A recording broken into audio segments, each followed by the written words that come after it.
How to use Microsoft Outlook on browser. Hi guys, welcome to our channel. Let's begin. First of all, you want to open up any web browser. Then on the search bar, search for outlook.live.com.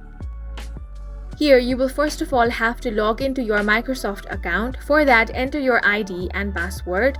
Once you have been signed into your account, this is going to be the home page. Here, you have the option of Inbox, where you can find all of your inbox mails. In the Sent option, you can find all the mails that you have sent. Now, you have Draft option, where you can find all of your mail in draft.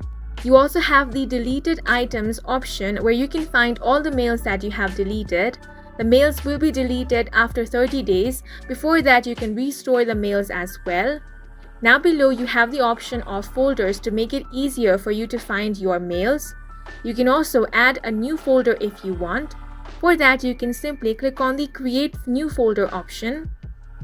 Then add in a title and click on the Save option. Once you do that, your new folder will be saved. Down below, you also have the option of groups. Click on New Groups to form new groups that you want. After this, on the left-hand side panel, you also have other options such as calendar.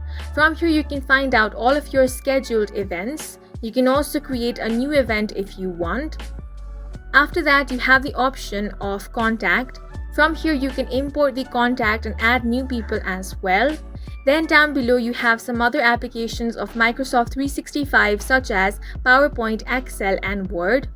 Now, you can also start a Meet Now option to start a new meeting. If you want to create a new email, you can click on the option of New Email. And then in this box, you can compose a new mail. For that, you first of all have to enter the recipient. Then type in the subject. Now type in the body.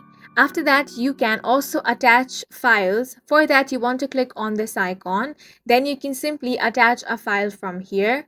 Once your mail looks good, you can click on the Send option. And this is how you can use Microsoft Outlook on a browser. And that's it for this video. If you found it helpful, please make sure to hit the like button and subscribe for more videos like this.